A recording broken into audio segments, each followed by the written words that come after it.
대방광불화엄경 십회양품제25 오후법문이더라나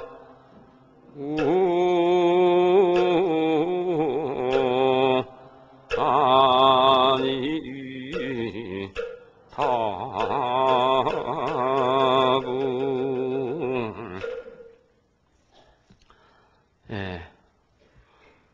오늘 아주 날씨가 좋죠. 마치 봄날 같은 그런 좋은 날씨입니다. 이런 좋은 날은 우리가 절에 와서 이렇게 화엄살림의 법문을 듣는다는 것을 여러분들 어떻게 생각하십니까? 행복하다고 생각하십니까?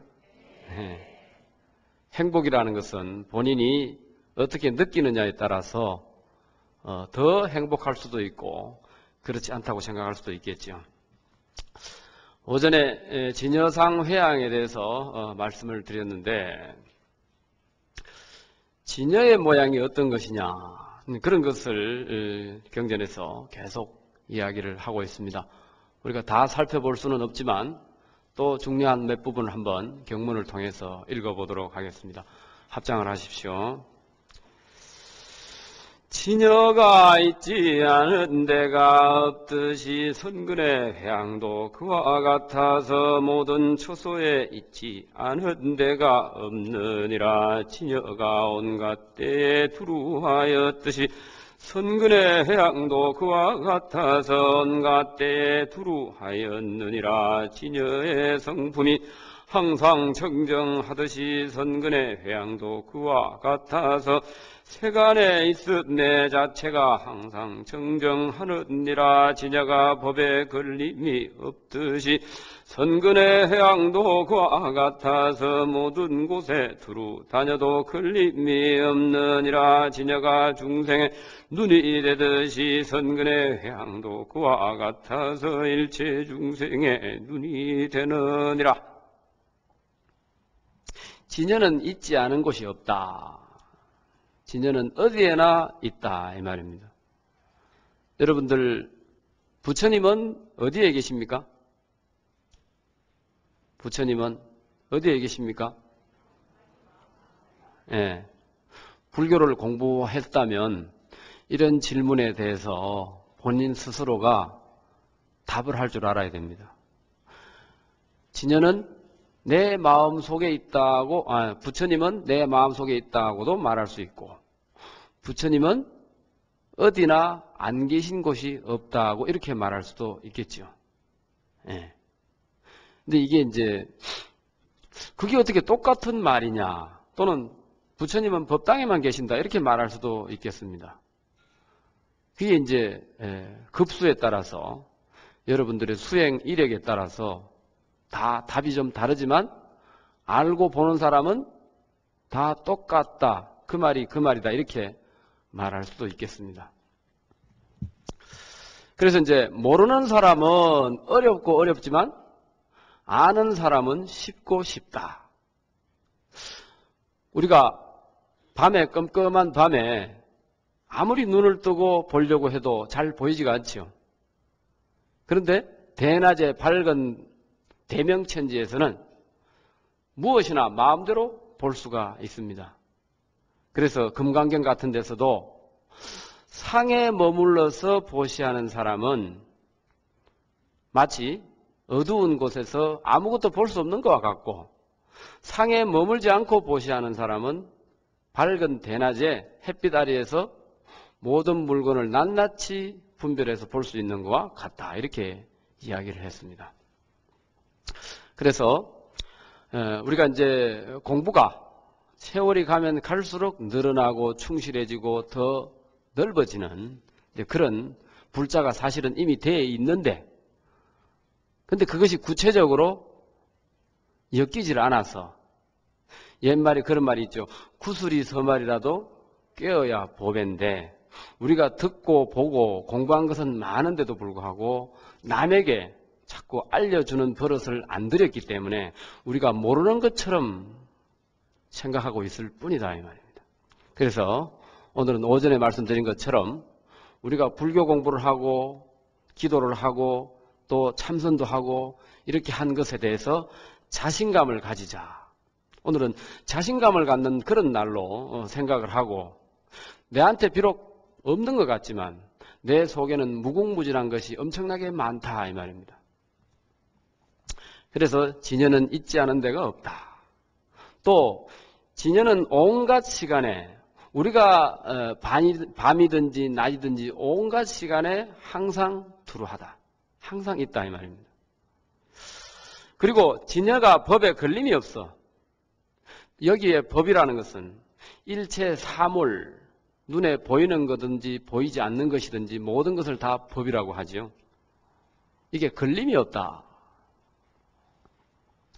그래서 선근으로 회항하는 것도 그와 같아가지고 모든 곳에 두루 다니면서도 걸리적거리거나 장애되는 것이 없다 이 말입니다. 그러니까 우리가 그런 마음을 가졌음에도 불구하고 우리는 조그만한데 마음을 상하고 조그만한데 걸리고 이렇게 하다 보니까 마음이 자꾸 좁아지고 적어지고 이렇습니다. 그래서 그 부분만 우리가 깰 수가 있다면 마지막에 말한 것처럼 진여는 중생의 눈이 된다 그랬어요. 진여처럼 회항을 하면 눈이 더 커지고 넓어지고 모든 세상의 표준이 된다 이런 말입니다. 그래서 일체 중생의 눈이 된다. 그래서 우리가 수행을 해가지고 도를 깨친 스님을 뭐라고 하느냐 하면 눈이 열렸다 이렇게 말합니다. 눈이 열렸다. 개 아니라 이렇게 하죠. 말하자면 지금까지 뜬 눈은 부모한테서 받은 그런 육신의 육안을 뜨고 살았다면, 법을 수행을 해서 깨달음을 얻었다면 마음의 눈이 떠져가지고 보통 사람은 보지 못하는 것까지 보더라. 그래서 이제 눈이 떠졌다 이렇게 이야기를 하죠. 그래서 아까 말씀드린 것처럼 노지장자가 자신이 모아놓은 것을 쌓고 모으기만 하면 그것이 전부가 다 내 것이 되고 그것이 끝까지 내 차지가 될 줄 알지만 사실은 우리가 죽기 전에 베풀지 못하면 그것은 내 것이 되지 못한다. 오늘 저 본문을 마치고 주지신방에서 이제 스님 모시고 식사를 했는데 스님 말씀이 그 기업이 망하더라도 6개월 전에 보시하거나 헌금한 것은 다시 빚쟁이한테 가지 않는답니다. 그러니까 본인이 돌아가시기 6개월 전에 또는 그 본인은 숨이 끊어지는 그날까지 자기 소유물이지만 기업이라는 것은 6개월 전에 보시를 해야 그 회사 거로 돌아가지 않는다 이런 말을 하시더라고요. 그래서 여러분들 오후에는 제가 그런 말씀을 드리고 싶습니다.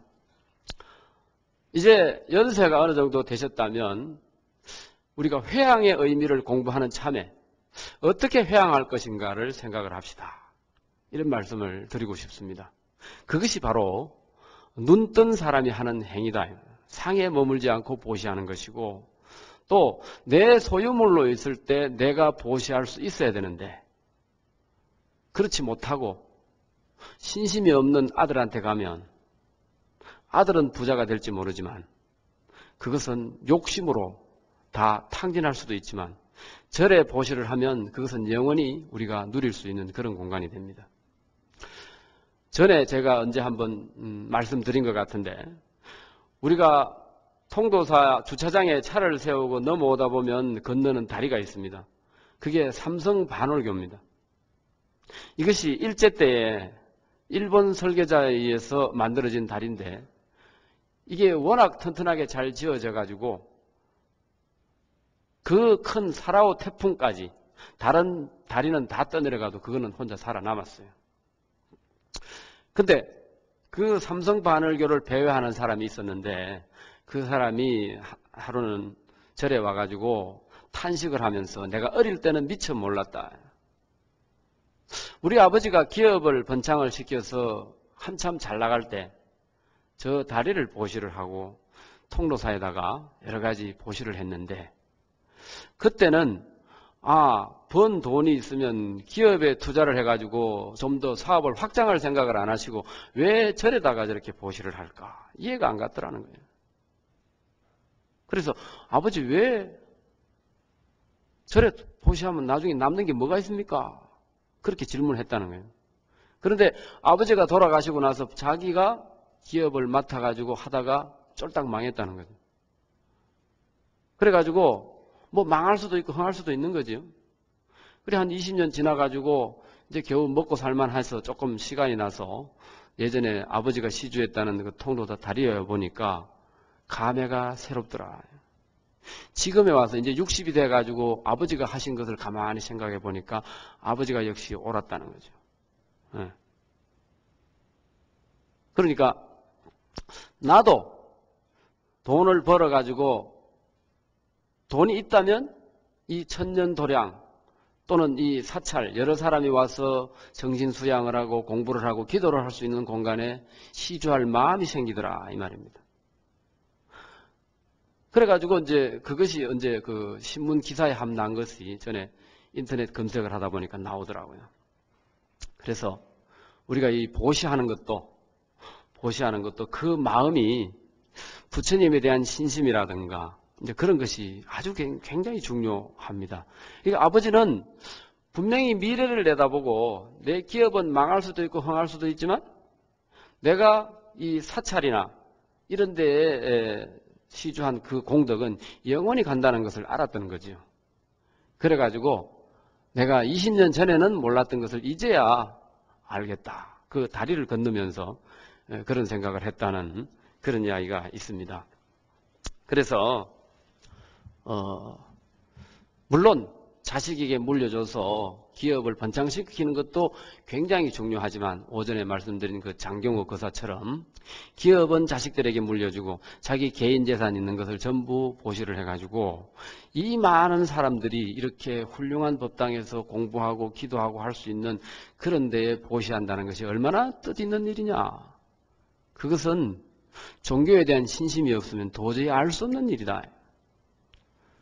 그래서 저는 늘 그런 이야기를 합니다. 40대가 지나서 50대가 될 무렵부터는 종교 생활을 하지 않으면 사람은 점점 추해질 것이다. 신앙생활을 하면서 좀 더 우리 정신문화를 더 가꾸어 가면서 좀 품위 있고 기품 있게 살아야 되는데 그 나이가 들어서도 돈 모으려고 사기치고 온갖 짓을 다 하는 사람들을 보면 어떻습니까? 이 종교 생활을 하는 사람들은 그래도 훨씬 더 그 사람들보다 죄를 덜 짓고 그리고 보시를 많이 하고 사는 편입니다.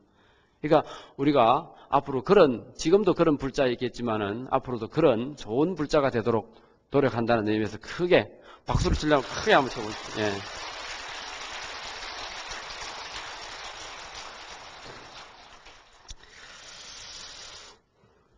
그래서 이 회양하는 정신은 불교 복지 사업이랄까, 불교 포교의 바로 핵심 사상이고 바로 현대 포교의 해답이다. 이런 말을 드리고 싶습니다.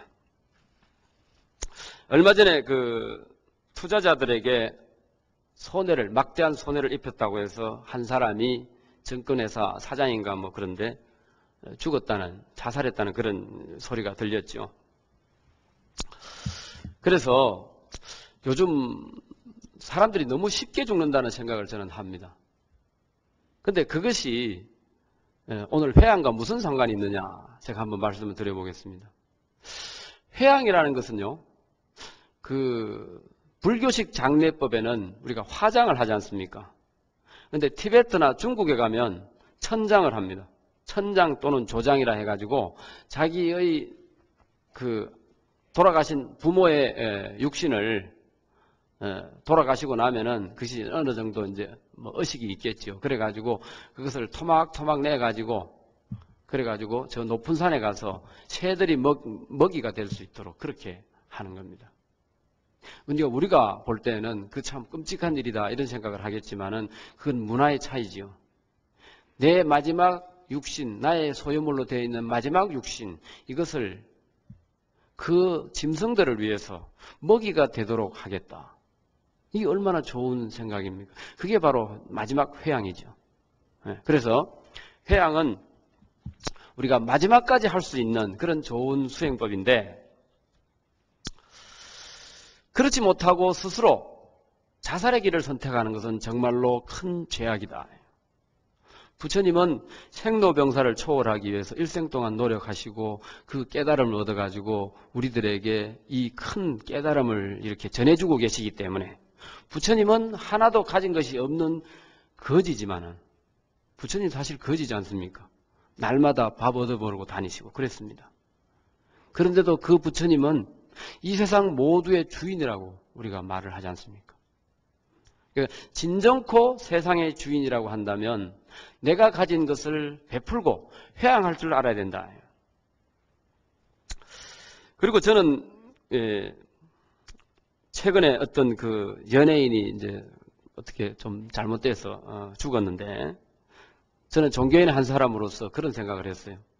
과연 저 사람을 지도한 종교인은 도대체 얼마나 부끄러웠겠는가. 그 분명히 어디 교회나 절에 다녔겠죠.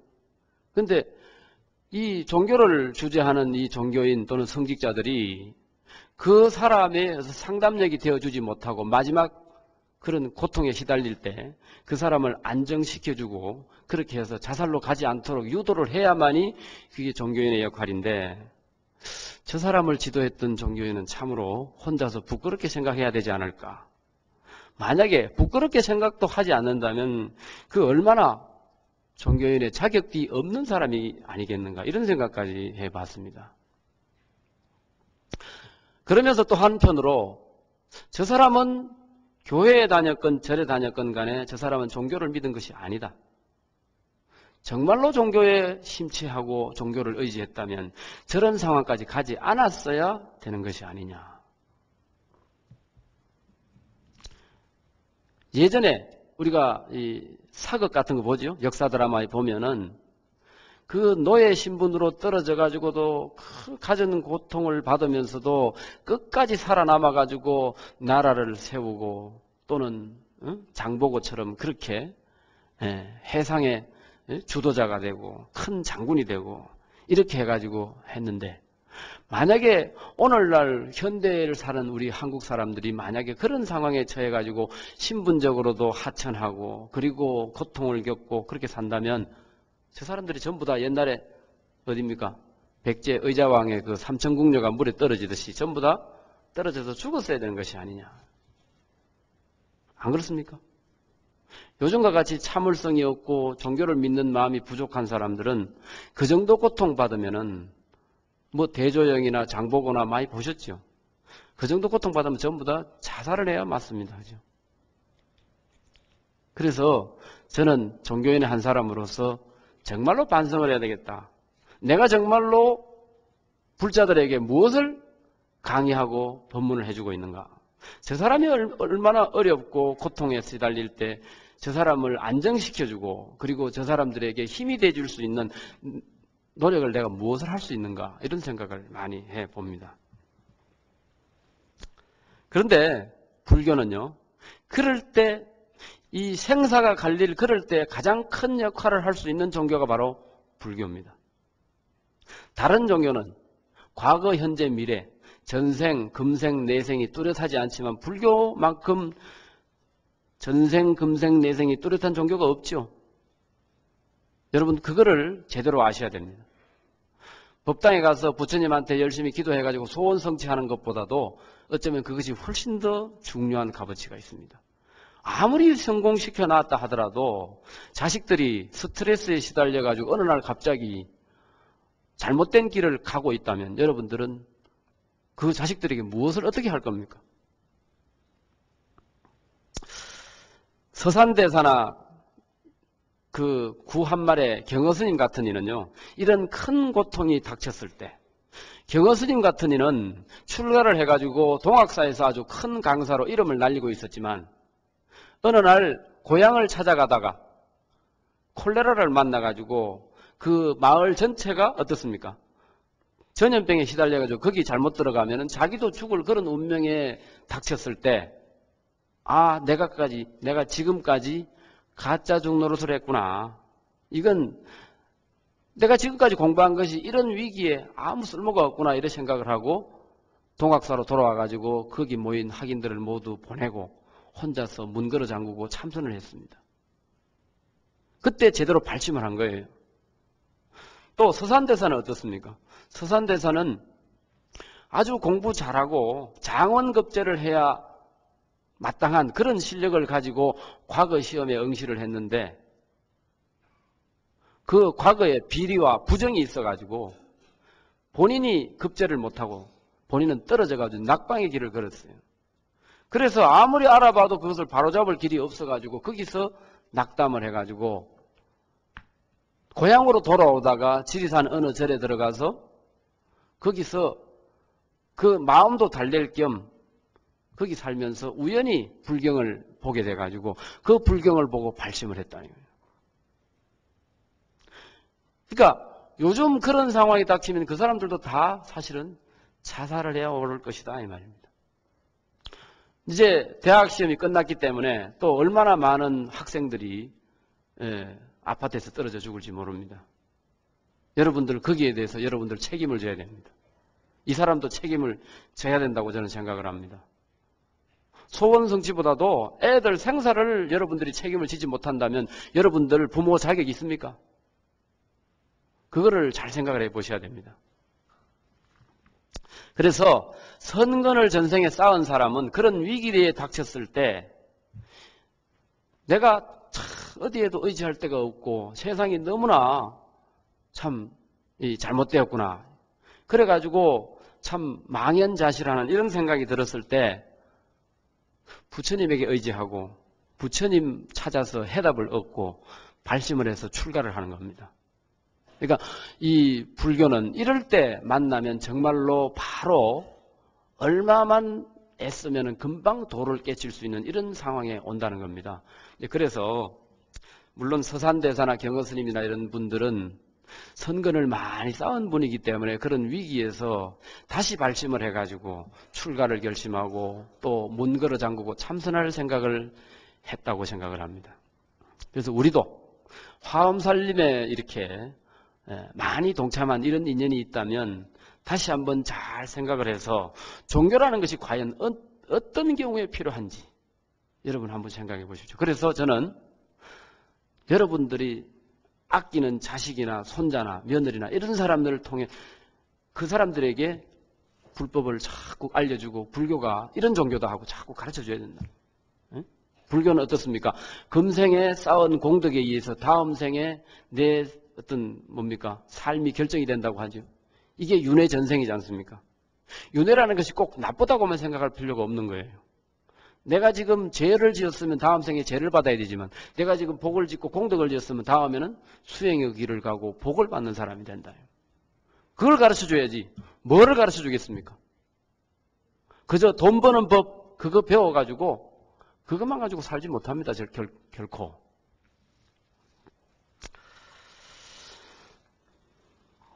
그래서 선근의 모양을 우리가 제대로 알고 거기에 대해서 눈을 제대로 뜬다면 얼마든지 우리는 생을 바꿔가면서도 살 수 있다 하는 그런 생각을 해봅니다.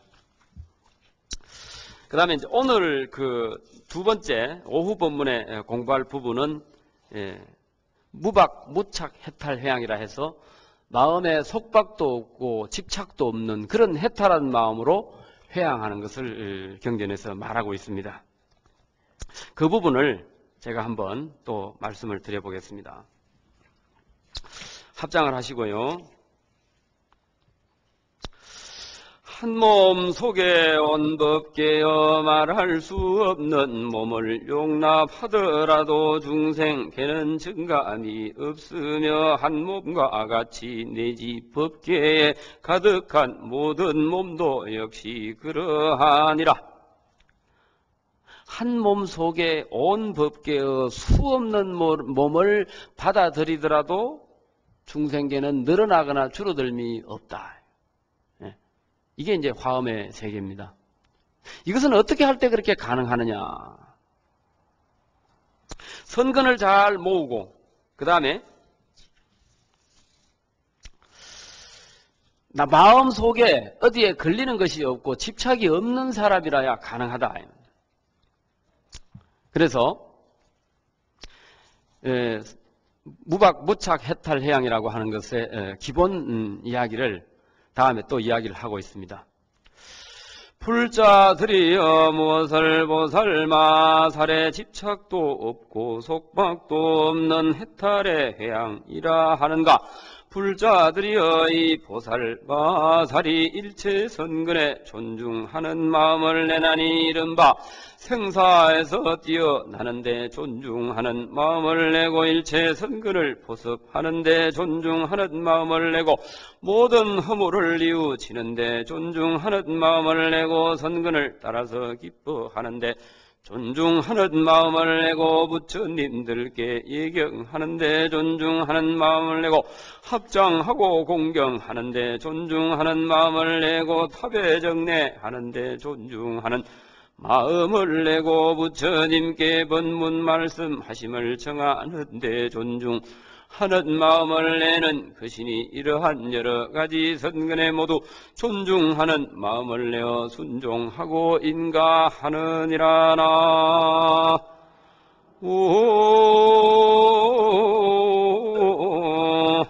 아미 타부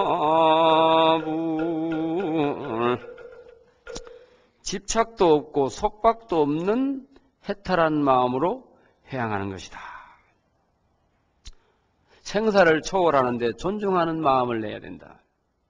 선근을 포섭하는데 존중하는 마음을 내야 되고 나의 모든 허물을 뉘우치는데 존중하는 마음을 낸다. 이것은 아까 말씀드린 것처럼 한 차원 높은 단계의 공부가 돼야만이 가능한 마음입니다. 그렇죠?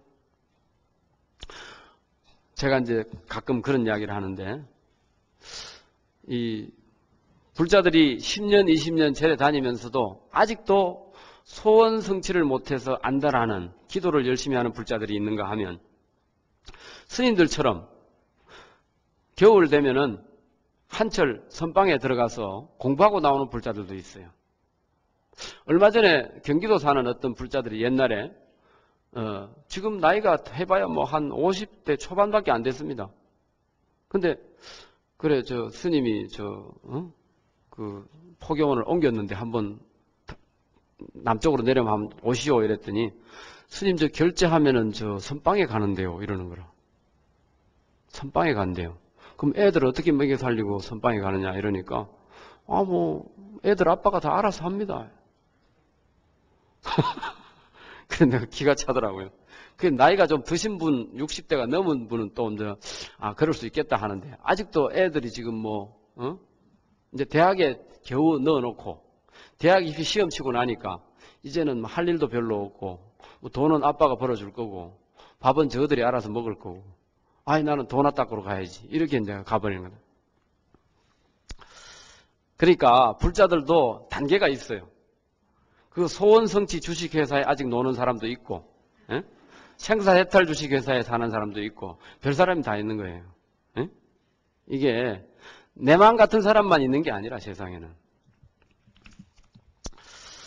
그래서 평소에는 그 선근 닦는 것도 중요하지만 내 소원 성취가 너무 급하다 이런 생각을 우리가 늘 하고 사니까 그런 생각을 할 수가 있다는 겁니다.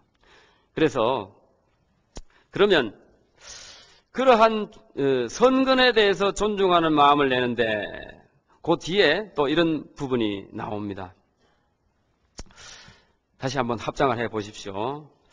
여러 선근으로 이렇게 해양하나니 이른바 집착이 없고 속박이 없이 해탈한 마음으로서 보현의 몸으로 짓는 업을 성취하느니라. 집착이 없고 속박이 없이 해탈한 마음으로서 보현의 말로 짓는 업을 청정케 하느니라. 집착이 없고 속박이 없이 해탈한 마음으로 보현의 뜻으로 짓는 업을 원만하게 하느니라. 집착이 없고 속박이 없이 해탈한 마음으로 보현의 광대한 정진을 일으키느니라.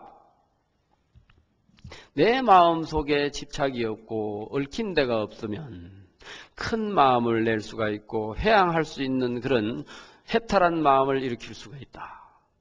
그런데 그것은 어떤 마음이냐? 보현보살의 정진이다. 보현보살의 마음이다 이 말입니다. 그러니까 아까 말씀드린 것처럼 이제는 내가 정말로 스님들처럼 도를 한번 닦아봐야 되겠다. 아니면은 이제 기도도 기도지만 이제 시간이 있으면 어디 가가지고 봉사도 하고 또 법당에서 다른 불자들, 초발신 불자들이 열심히 기도하고 할 때 나는 후원에 들어가서 공양주를 하겠다. 복을 지으면서 남에게 보시하는, 그렇죠. 뭐 가진 거 없으면 몸으로 때워야지 어떻게 할 겁니까? 안 그래요? 지금 오늘 우리 극락암에 은사 스님한테 인사드리러 잠깐 올라갔더니 그 후원에 좀 얼굴은 알지만 뜻하지 않은 사람이 공양주를 한다고 또 계신데, 그분이 서울에서 제법 잘 나가는 부잣집인데, 아니 이번 철에 와가지고 스님들 공양 지어드리고 복을 좀 짓겠다고 와서 지금 열심히 공양주를 살고 있어요. 여러분들 예전에는요 공양주 아무나 못했습니다. 신심이 있어야 되고 그 다음에 스님들에게 봉사하려는 정신이 있어야 됩니다. 스님들 뭐 한 30대 40대 되는 스님들이 뭐 보살 보고 그냥 팍팍 무시하고 공양주 너 이리 와 뭐 저리 와 뭐 이래 해도 그게 아무 소리 안 하고 가가지고 스님 뭐가 필요합니까? 스님 밥 드릴까요? 뭐 반찬이 부족합니까? 이런 아주 부드러운 마음이 돼야 그게 가능하거든요. 근데 제가 이제 포교원에 이제 부산에 이제 시내에 살다 보니까 공양주를 사람들이 자꾸 무시하려고 그래. 공양주는 절집의 안주인이지요. 절집의 얼굴입니다. 그리고 후원에 봉사하는 분들이 기쁜 마음으로 봉사를 하고 공양을 짓고 해야 부처님도 좋아하고 스님도 건강하지. 하기 싫어서 억지로 들어가가지고 일하면은요, 그게 제대로, 부처님 공양도 제대로 안 되겠죠. 그렇게 자발적으로 오셔가지고 자원봉사를 하면서 복 짓겠다고 하는 마음, 내가 공덕이 부족해서 복을 더 지어야 되겠다는 그런 마음으로 뭐 남부러울 거 하나도 없는 사람이 저 한철 겨울에 와가지고 이렇게 복을 짓고 있다. 얼마나 좋은 일입니까? 여러분들 기도하는 것도 아주 중요하고 소중한 일이지만 기도하는 그 마음으로 꼭 법당에 가서 기도해야 되는 게 아니라 그 기도금 사무실에 딱 내고 부엌에 가가지고 밥 지으면서 신묘장구 대다라니 나무나 다나다라 하면 얼마든지 관계없는 거예요. 이 정도가 되려면은 마음속에 회항하려고 하는 마음이 있어야 됩니다. 마음에 아무것도 걸리는 것이 없어야 돼. 그죠? 여기 집착이 없고 속박이 없는 해탈한 마음으로서 보현의 몸으로 짓는 업을 짓느니라. 그렇죠? 몸으로 짓는 업. 그 다음에 말로 짓는 업. 말로 짓는 업.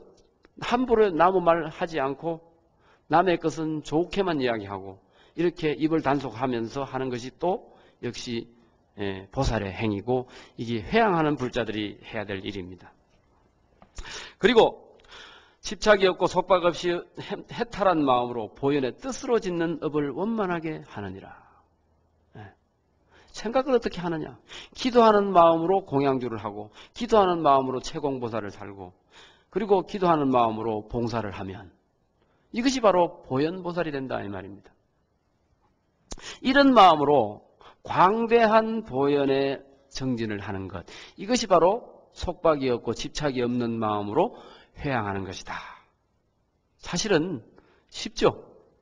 신구이 삼업을 잘 단속하고 그리고 아무것도 텅 빈 마음, 아무것도 걸림이 없는 그런 마음으로 정진하는 마음으로 하면은 모든 것이 다 가능하다 이 말입니다.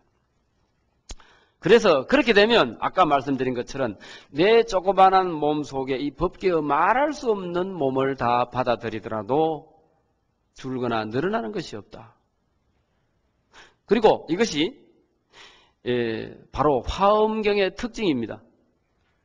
여러분들 지금은 없어졌습니다만은 금강산에 가면 마하연선언이라고 있는데 오늘날 우리들에게 큰 가르침을 주신 지금은 돌아가시고 안 계시기도 합니다만은 어른들이 주로 마하연 선방에서 공부를 많이 하셨습니다.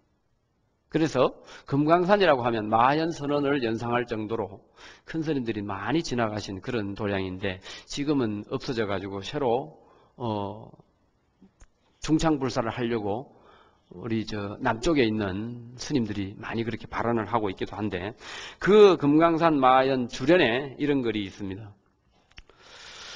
못한 그해요 개납수미라 설괄 범천하고 구포 사해니라 아이 법왕하야 어법자제요 선풍대진하니 법우별림이로다. 가는 트럭이 큰 바다를 삼키고 겨자씨에 숨이 산이 들어가는구나. 혀로는 대범천을 지탱하고 입으로는 사해바다 아우르네. 나는 법왕이라 법쓰는 것에 자유롭네. 선의 가풍 크게 떨치니 불법의 비가 숭림에 두루 내리네. 가는 트럭이 큰 바다를 삼킨다. 못한 그해요 개납숨이라. 이게 이제 화엄경에서만 이런 말을 들을 수가 있습니다. 조그마한 트럭만한 곳에 큰 바다가 그 속에 다 들어간다.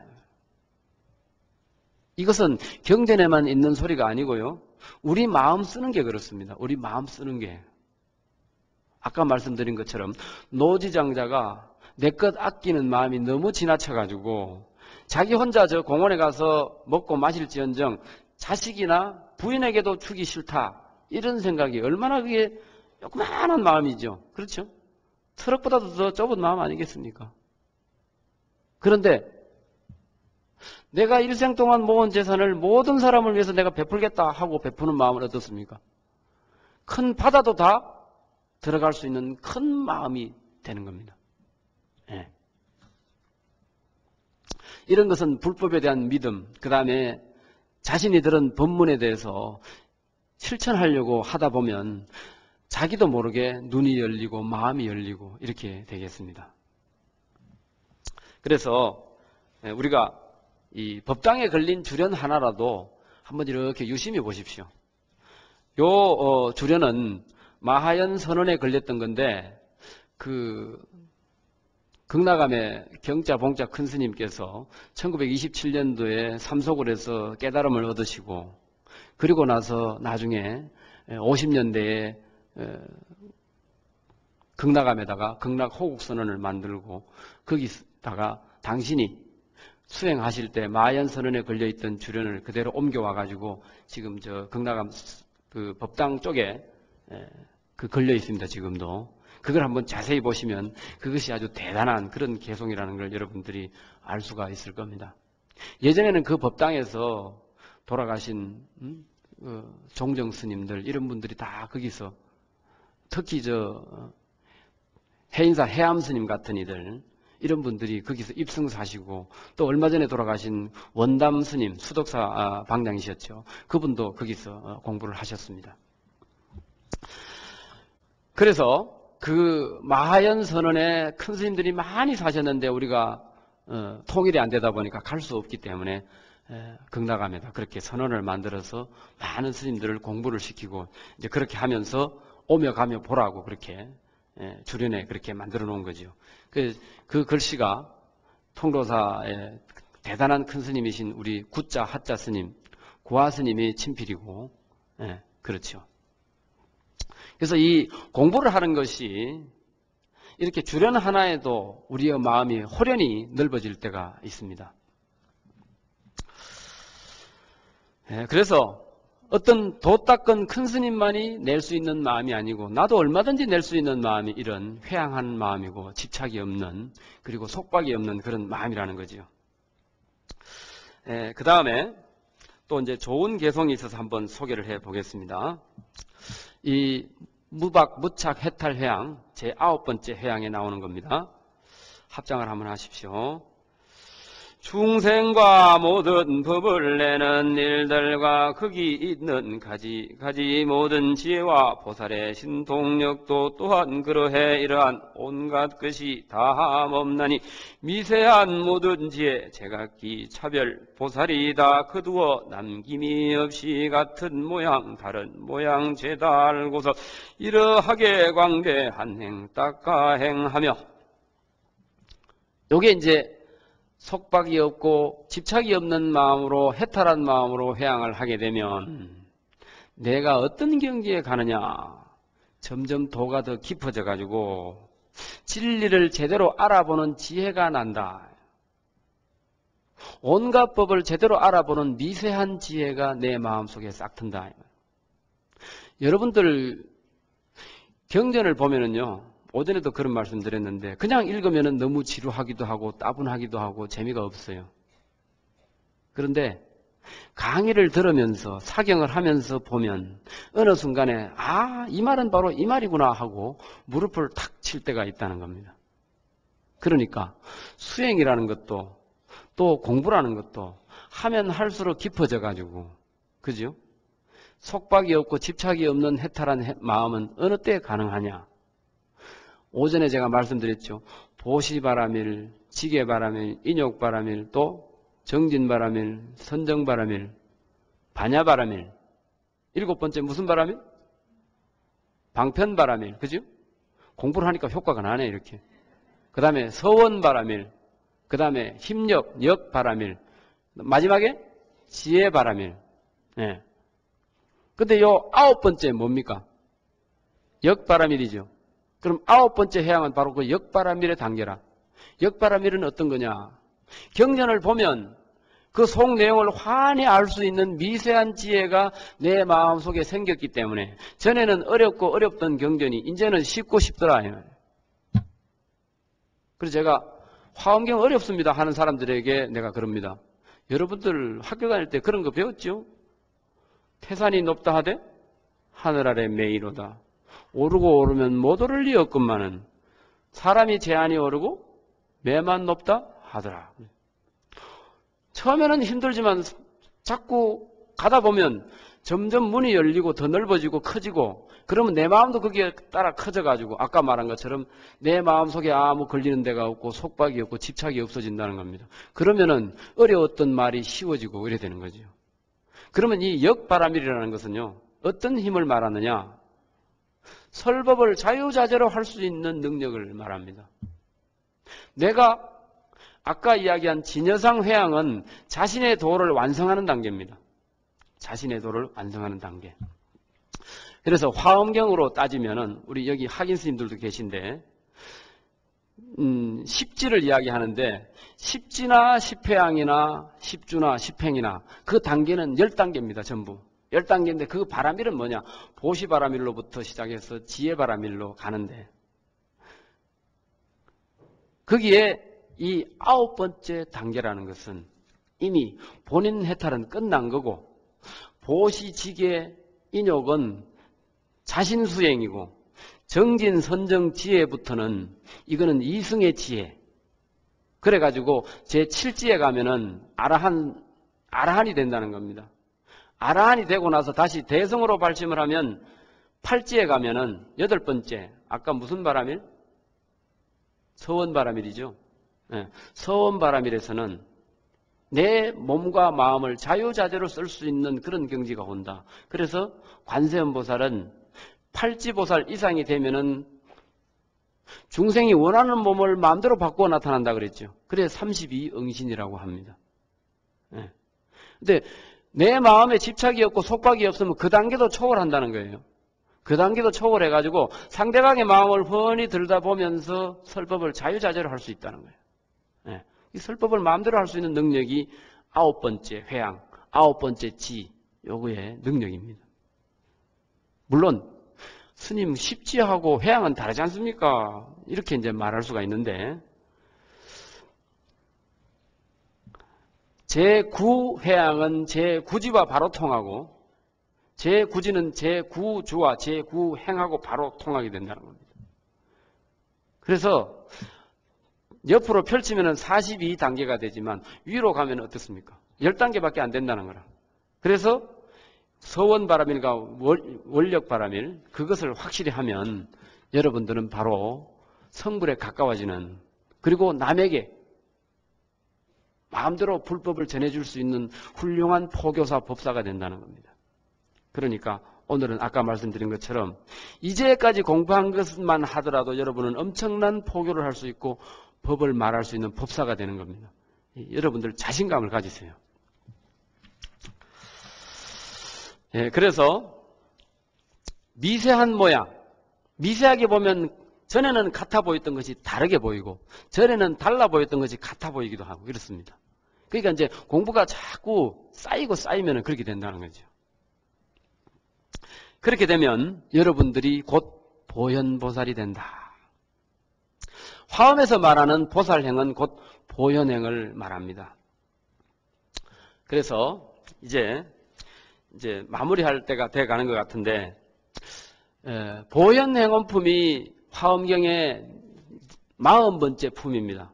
보통 이제 80권 화엄에서는 39품에서 입법계품에서 끝이 나지만 보현행원품은 별행품이라 해가지고 40번째 품이라고 말하는 분도 있죠.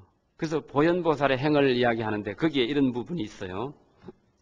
합장을 한번 하시고,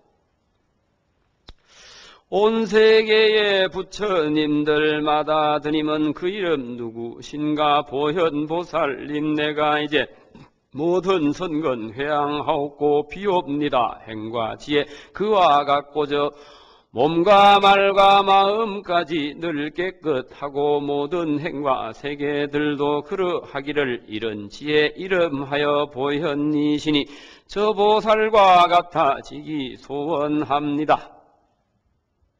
여러분들 지금 합장하고 저하고 같이 했기 때문에 여러분들은 보현보살과 같아지기를 지금 소원을 했습니다. 그게 동의하십니까? 네. 여기서는 뭐라고 했냐면 부처님의 맏아들은 보현보살이라 했습니다. 아까 말씀드린 것처럼 화엄경의 중심보살은 문수, 보현이라 그랬죠. 문수는 지혜를 뜻하고 보현은 자비를 뜻합니다. 그러면 지혜의 완성과 자비의 실천, 제일 처음에 제가 말씀드렸죠.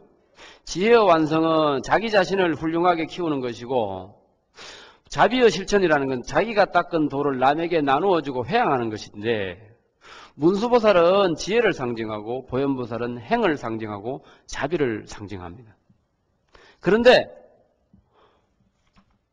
화엄경이 대성불교의 대표 경전이 될 수 있는 것은 성불하고 난 뒤에 모든 사람에게 내 법을, 내 깨달음을 나누어 주려고 하는 보현보살의 행이 있기 때문에 화엄경이 최고의 경전이 되는 겁니다.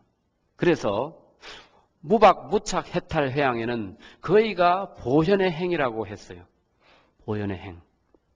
그렇기 때문에 이 보현행원품 마지막 품에 가서는 명시적으로 부처님의 장자는 바로 보현보살이다. 네. 그렇죠. 옛날에 이제 그런 말이 있는데, 지혜가 있어도 쓰지 않으면 녹슬은 칼이 되는 것과 같고, 그죠? 갑 속에 든 칼과 같고, 지혜를 마음대로 쓰면은 그것은 자유자재의 부처님이 되고, 모든 세상을 건지는 구세 대비주가 된다. 그렇기 때문에 여러분들도 자그마한 데 걸리고 집착하는 마음에서만 벗어난다면 여러분이 곧 보현의 마음을 그대로 닮아갈 수가 있다는 겁니다. 그리고 또 마지막 개성이 또 있습니다.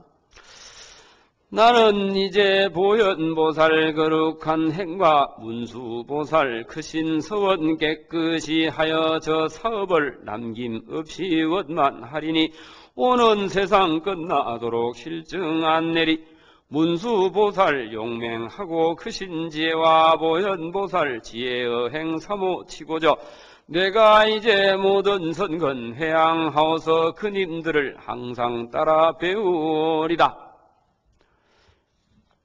보현보살과 문수보살을 우리는 따라서 배우겠습니다. 이게 이제 화엄행자의 서원입니다. 그래서 이런 서원을 가지고 선제동자가 부사의 해탈 경계에 들어가서 53선지식을 만나는 겁니다. 여러분들이 그 통도사 화엄살림의 타이틀이 뭡니까? 53선지식을 찾아서지요. 여러분들이 보현보살과 문수보살을 닮으려고 하는 그 마음으로 통도사 설법전에 들어오면 여러분들은 부사의 해탈 경계에 들어와 가지고 여러분 자신이 모두 선제동자가 되어 가지고 지금 설법을 듣고 있다. 이렇게 생각을 해야 되는 거예요. 네? 이런 말 오늘 처음 들었습니까?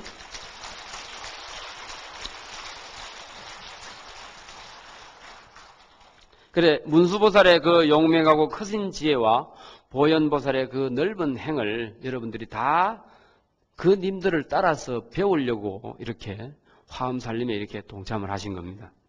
그런데 우리가 이제 그런 생각을 해봅시다. 오늘 주제가 회양이니까 예전에 여러분들 심청전에 대해서 많이 들었을 겁니다. 근데 이 심청전이라는 것은 본래 충청도 어느 사찰의 창건설화와 연결이 되어 있습니다. 옛날 충청도 대흥이라는 곳에 장님 월량이라는 사람이 살았는데 그에게는 홍장이라고 하는 딸이 있었어요. 그런데 용모가 뛰어나고 효성도 아주 지극했는데 하루는 이 장님 월량이라는 사람이 동네를 이렇게 거닐고 있다가 지나가는 어떤 스님을 만났어요. 그 스님, 그 이름이 성공스님인데 성공스님이 월량 그 장님을 보고 큰 절을 올리더라. 그러면서 말을 하기를 간담에 내가 꿈을 꿨는데 오전에 제가 뭐라고 했죠? 화엄사 이야기 했죠? 그랬는데 성공스님이 이제 신인이 나타나가지고 자기 꿈에 오늘 동네에서 장님을 만날 것인데 그가 아마 장차 대화주가 될 것이다. 대화주가 될 것이다. 근데 이 월량은 그야말로 뭐 겨우 입에 풀칠이나 할 정도고 그러고 또 장님이라 가지고 아무 일도 할 수 없는 그런 상황인데 한사코 그 스님이 꿈에 어떤 신인이 나타나서 화주가 되돌라고 했으니까 당신을 사양하지 마십시오. 자꾸 하니까 어쩔 수가 없어. 그래가지고 이제 이 부처님에 대한 믿음은 있어가지고 그날 저녁에 월량과 그 딸 홍장 이 두 사람이 근심을 태산같이 하고 이랬습니다. 그런데 그 다음날 날이 밝으니까 중국에 진나라에서 온 사신이 그 다음날 저녁에 찾아와가지고 진나라의 황제가 아들을 얻으려고 하는데 간밤 꿈에 어제 동쪽에 가가지고 해동의 어떤 나라에 가서 거기서 신부감을 찾아와야 된다. 그리고 황후감을 찾아와야 된다. 그러니까 황후될 사람이 동쪽 나라 동국에 있을 것이니 그곳에 가보라. 이래가지고 배를 타고 왔는데 어떤 알 수 없는 그런 힘에 이끌려가지고 여기까지 이끌려 왔습니다. 그러니까 당신이 마침 장님이니까 당신이 분명히 그 신인이 일러준 장님이니까 사양하지 마십시오 하면서 그 예물을 가지고 전달을 해주더라. 그래가지고 그 다음날 날이 밝아서 그러면은 이 중국에서 온 예물이라도 성공스님에게 건네주고 내가 만약에 중국에 가서 황후가 된다면 그 스님이 요구하는 불사의 보탬이 될 수 있지 않겠느냐 이렇게 생각을 하고 그 사신을 따라서 중국으로 건너갔다. 황후가 된 이 홍장은 착한 마음씨로 인해서 그 황제의 총애를 받고 그래가지고 그러면서도 부처님에 대한 믿음을 계속 닦아서 그래 고국에 있는 아버지와 그 성공스님을 생각을 해서 53불과 500나한상을 만들어가지고 배로 실어서 백제에 보냈는데 그것이 지금의 그 전라남도 옥과현에 있는 어떤 그 관음사 거기 절에 모셨다는 겁니다. 이래가지고 그것이 우리나라에서는 심청이가 바닷물에 몸을 던져가지고 아버지 봉사 눈을 뜨게 했는데 여기에도 보면은 그 월량이라는 사람이 관음금상에 절을 하고 딱 일어나니까 눈이 떠지더라. 이렇게 이야기가 되어 있습니다. 이것은 역사의 기록이 있는 그런 부분입니다. 그래서 이런 이야기들은 옛날 설화에만 있거나 경전에만 있는 이야기가 아니고요. 우리가 내 모든 것을 부처님에게 바친다고 하는 그런 마음만 가질 수 있는 그런 불자가 된다면 누구나 가능한 이야기죠. 그래서 심청이가 자기 몸을 버려서까지 아버지의 눈을 뜨게 했듯이 여러분들이 신심이 지극하다면 여러분들이 아까 말씀드린 것처럼 내가 가진 모든 것을 부처님에게 아들에게 물려줄 건 물려주고 그 나머지를 부처님에게 모두 회양하고 갈 수 있는 그런 마음을 여러분들이 얼마든지 먹을 수가 있고, 그런데 요즘은 스트레스 받아가지고 아이고 세상 살기 힘들면은 아파트 옥상에 가서는 떨어져 죽으면서 부처님을 위해서 몸을 던질 수 있는 그런 불자가 과연 몇이나 되겠느냐, 이런 생각을 저는 해봅니다. 그래서 이 짜증나고 스트레스 받는 마음을 종교의 신심으로서 승화가 돼가지고 그것을 잘 할 수 있는 이제 그런 것이 돼야 된다, 이런 이야기입니다. 그래서 회양이라는 것은 내 마음 속에 인색하고 조금 얽히고 이런 마음을 다 벗어난다면 누구에게나 가능하다는 거죠. 그래서 이제 오전에는 중생에게 회양하는 거, 그 다음에 깨달은 보리에 회양하는 걸 말씀드렸는데 마지막에는 실제 회양이라는 게 있습니다. 그래서 이것을 세 개를 합쳐야 3종 회양이 되는 거예요. 이 3종 세트가 되는 겁니다. 그러니까 처음에 중생 회양, 두 번째 보리 회양, 세 번째 실제 회양입니다. 한번 따라 해보겠습니다. 중생 회양, 보리 회양, 실제 회양. 그래, 오전에 중생에게 회양하는 것은 내가 닦은 모든 공덕을 중생과 함께 나누기 위한 그런 회양이고, 두 번째 보리 회양이라는 것은 불교의 최고 가치가 되는 부처님의 깨달음에 회양한다. 그러니까 이게 뭡니까? 부처님은 일생도록 그 생로병사를 벗어나기 위해서 돌을 닦아가지고 그 닦은 돌을 45년 동안 여러분들을 위해서, 우리 불자들을 위해서 회양하고 가셨죠. 부처님이 가진 것은 뭡니까? 부처님이 가진 것은 깨달음이라는 그것밖에 없죠. 그것을 평생도록 회양하신 분입니다.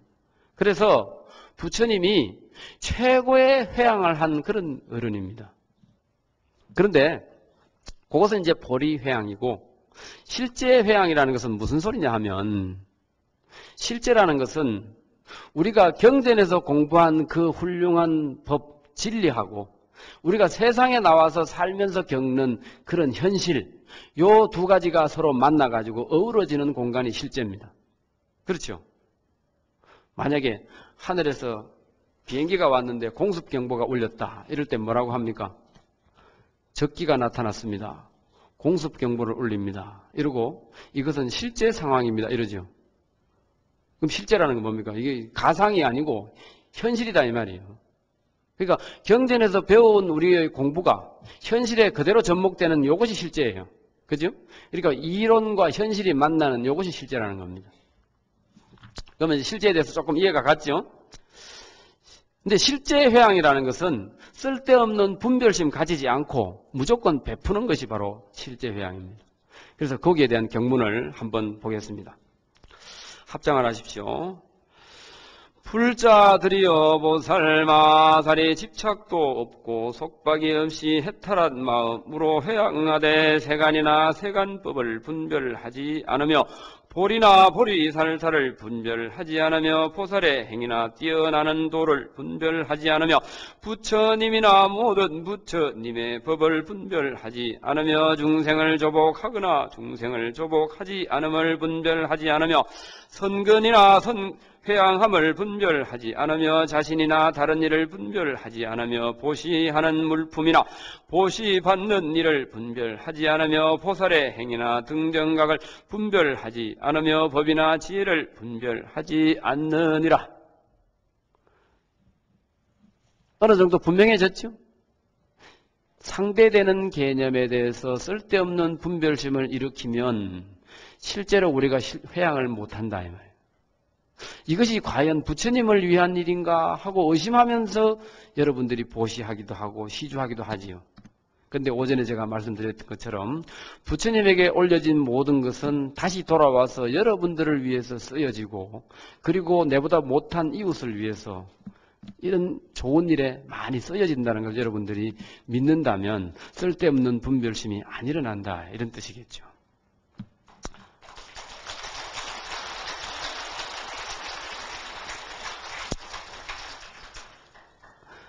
그래서 우리가 빈분별심을 일으키지 않는 것이 참 중요한데, 거기에 대해서 이제 뭐 끝날 좀이 됐으니까 재미있는 이야기를 하나 하고 마치겠습니다. 옛날에 어느 한적한 절간에 노스님하고 젊은 상자가 살고 있었는데, 이제 예전에는 논밭을 일구고 스님들이 직접 개반을 했죠. 그래 이제 하루 종일 일을 하고 오후에 어둑어둑해지니까 이 스님이 물었어요. 상자야 망자야 이렇게 물으니까 그 상자가 또 대단한 상자지요. 예, 대 이랬어요. 예. 그러니까 야 이놈아, 스님이 부르면 예 하고 그냥 대답할 일이지 대가 뭐냐 이러니까, 아이고 스님 제가 잘못했습니다. 근데 스님은 상자라고만 부르지 왜 망자는 뭡니까? 그래, 그렇구나. 그럼 우리 둘 다 잘못을 했으니까 둘 다 벌서로 가자 이러고 법당 뒤에 가가지고 그 가지고 있던 호미와 갱이를 다 놓고 법당 뒤에 가서 그 동동주를 탁 이렇게 들어서 권커니 이렇게 자커니 하면서 김치하고 이렇게 먹었다. 그래서 예전에 절간에서 있었던 일이죠. 그랬는데 그때 마침 또 대단한 어떤 거사님 한 분이 지나가다가 그 법당 뒤에서 이상한 냄새가 나더라. 참새가 방앗간을 그냥 못 지나가지요. 그래서 이제 뒷짐을 떡 쥐고 왔다 갔다 하면서 허허 참 이런 내가 법당에 모셔놓은 부처님 할아버지 뻘인데 아무도 나를 반겨주지 사람이 없으니까 이럴 수가 있나 이렇게 이제 하는 거라. 그러면서 왔다 갔다 하고 이제 한 두 번, 세 번 이야기하니까 얼굴이 벌건 이 상자놈이 문틈으로 딱 보니까 어떤 이상하게 생긴 처사가 왔다 갔다 한단 말이에요. 그래가지고 나와가지고 아, 처사님 어디서 왔길래 또 이상한 소리를 하는데 그게 무슨 소리입니까? 이래 물으니까 아, 예, 저는 아랫마을 사는 김서방인데 예전에 어떤 노스님께서 법문을 하시면서 법당에 있는 부처님이 사실은 그 우리 거사님의 손자뻘입니다. 그러니까 우리 스님들은 할아버지 오셨으니까 맞이를 잘해야 됩니다. 이렇게 하더라는 거예요. 그러니까 그 법문에서 그런 소리를 제가 듣고 생각이 나가지고 그 말을 해봤습니다. 아이고 죄송합니다. 이러니까 아 그래요? 그 따지고 보니까 좀 그런 것 같기는 하지만 그래도 어떻게 법당의 부처님이 당신 손자뻘이 되겠소? 이러니까 생각을 해보세요. 법당에 모셔진 부처님이 훌륭하지만 스님들이 고행을 해가지고 도를 깨쳤으니까 부처님 됐을 것이고, 또 스님들이 아무리 참 훌륭하지만 우리 그 처사나 보살들이 참 열심히 애를 써가지고 만들어 놓은 작품일 텐데, 그럼 따지고 보면 그 손자뻘이라는 말도 괜한 말은 아니지 않느냐. 그러니까 그래요. 그렇지만 저 성질 급한 스님들 만나면 당신 늘씬 얻어맞겠는데 앞으로 조심하시오. 하니까 예 잘못했습니다. 그런데 스님 얼굴이 왜 그렇게 뻘겋습니까? 이렇게 물으니까 이 스님이 보니까 진짜 그렇거든. 그래요. 그러면 처사도 잘못했고 나도 잘못했으니까 또 법당 뒤에 벌서로 갑시다. 이래 같이 가가지고 이제 곡차를 먹었다는 그런 이야기입니다. 이 이야기는요 여러 가지로 해석할 수가 있지만은 여러분들 본인이 바로 스님들의 부모뻘이다. 그렇죠? 그래서 어떻습니까? 법당에 부처님 그리는 화공을 불모라고 합니다. 부처불자, 어미모자, 그죠? 그 스님의 그 불모의 손에 의해서 잘생긴 부처님도 나올 수가 있고 못생긴 부처님도 나올 수가 있어요. 그래서 이제 오늘 이 십회양에 대해서 마지막으로 말씀하실 것은 여러분들이 바로 스님들을 보살피는 불모가 되고 대시주가 되고 대화주가 되어서 오늘날 우리가 불교가 점차적으로 자꾸 이 위축되는 그런 감이 없지 않은데 여러분들이 오전에 말씀드린 것처럼 법사가 되고 포교사가 되고 또는 스님들을 후원하는 불모가 돼가지고 불교를 자꾸 좀 더 살찌우고 좀 더 활기차게 이렇게 하는 것이 정말로 어떤 재산을 물려주는 것보다도 여러분들이 훌륭한 자식들에게 신심을 길러주고 그리고 사찰을 위해서 우리 불교를 위해서 여러분들이 포교사가 돼서 여러 사람들에게 불교를 알리는 것이 무엇보다도 가장 큰 그런 보시고 가장 큰 어떤 그런 회양이 아니겠느냐 이런 생각을 말씀드리고 싶습니다. 그래서 자꾸 박수를 치니까 말이 자꾸 끊어지네요. 예. 그 이제 이런 이야기를 전에 제가 뭐 강의 때도 한번 했고 해서 들은 적이 있는 분도 계시겠습니다만은 스님들과 우리 불자님들이 결코 세간과 출세간 이렇게 딱 갈라져 있는 게 아닙니다. 결국은 한 집안 식구하고 똑같은 거예요. 그래서 저는 시간 있을 때마다 그런 생각을 합니다. 훌륭한 스님들이 나오기 위해서는 훌륭한 불자가 만들어져야 되고 훌륭한 또 스님이 나기 위해서는 여러분들이 애써서 길러놓은 사람들을 불교를 공부하게 해가지고 훌륭한 스님들이 되도록 자꾸 뒷바라지를 해줘야 되는데 기회가 있을 때마다 불교가 자꾸 기독교에 밀리고 위축된다고 걱정은 하면서도 여러분들이 불교를 위해서 무엇을 할 수 있는지 생각을 못 하더라는 거예요. 스님들이 결국은 여러분들의 자식이고 여러분들의 조카고 그렇습니다. 그래서 여러분들이 훌륭하게 키워가지고 꼭 서울대학만 보내려고 하지 말고 스님들을 많이 만들어가지고 좋은 사람이 절에 많이 들어오면 좋은 불교가 될 겁니다. 그런데 이 사회의 낙오자가 절에 들어오면 어떻게 되겠습니까? 절이 망할 수밖에 없어요. 소중한 여러분들이 길러놓은 그 자식들 또는 조카들 이런 사람들을 절에 많이 보내가지고 불교를 공부하게 하고 훌륭한 스님이 되도록 한다면 뭐 이건희, 이병철, 무슨 정주영 씨가 부럽겠습니까? 원효대사가, 의상대사가, 자장율사가 여러분들 훨씬 훌륭한 조상들이지 않습니까?